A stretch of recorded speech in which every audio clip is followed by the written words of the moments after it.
Okay, welcome. I wanted to, first of all, this is, thanks for the timing. It's nice and early in honor of Philip Silverman, who says that I always post it way too late. I wanted to thank very much my dear friend, Chaim Eisenberg, for the very powerful conversation I just had with him. Friend, mentor, you're awesome. I appreciate that. I'm fired up. That's why there's a lot of energy here. And I want to recognize my fantastic wife, whose birthday will be over Shabbat. And my goodness, I am nothing without you, and you are not in like the weird way, but you are such an unbelievable light, and we're so happy to have you in our life, and I got so lucky. So happy birthday to my wonderful wife. This idea is so crucial. We start off beginning Parsha Shemos, the birth of the greatest leader you've ever seen. And trust me, I follow leaders. Leadership's a big thing. Again, I promise I'm not getting political right now, but usually Moses is up at the very top. In fact, the Bible, says greatest prophet ever, right? That like God signs off that you're the best. Like that's pretty legit. This tremendous individual starts off his process in the most human way I've ever seen. God said, again, it's even crazier than human. God says to Moses, right, you are going to go and deliver this tremendous message. Again, think about it. How many times in your life have you ever, like, we feel a drive, a passion in a certain direction. I can help over here. But like literally God's like, this is what you got to do, right? And Moses throws back at God, they're not going to believe me. They're not going to believe me. Not going to happen. Some of you are going to believe me. Maybe the group's going to believe me. I have no idea, right? And God fires back at them. They're going to believe you. I promise they're not going to believe. And God's message is so fun. And again, I think this conversation took a week, so it wasn't just back and forth. But I'm supposed to keep it under 2 minutes, so that's what we're going to do. The back and forth conversation essentially amounted to this: God said, they will believe you. The two things that are not going to happen, though, is that you're not going to believe in me because you're not going to believe in yourself. And you're also, the only problem is going to be on your end. If you don't believe that they'll listen to you, for sure they're not going to listen to you.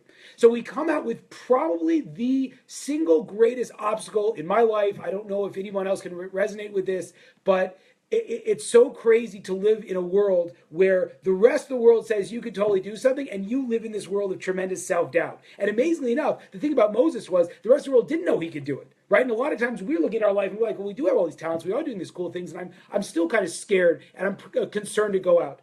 And again, I just to point out how crazy this is, right? Moses said to God, I'm not a man of words. And God said, you know what's funny about that? He didn't tell him this, but you know what the irony is? That at the end of Moses' life, he wrote the book called Words, Devarim, right? So the very thing that he was like afraid to do, that he said that that's the one thing I can't do, that's exactly what you can do.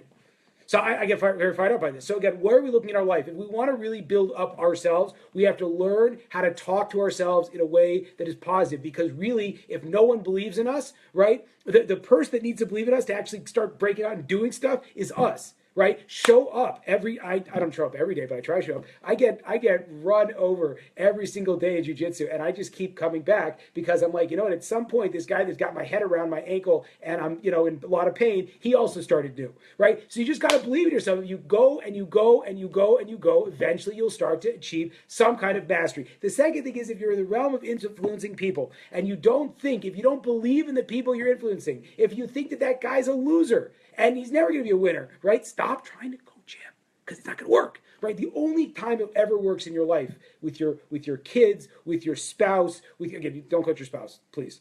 But when it comes to positions and relationships of influence, the time when you make the impact is when you genuinely believe that they can do it. And if not, stop trying to help them because you're not going to help them because you don't believe in them. So that was the point that God says to Moses: go out, believe in yourself, friend. Right? Believe in yourself. You have to know you can do this.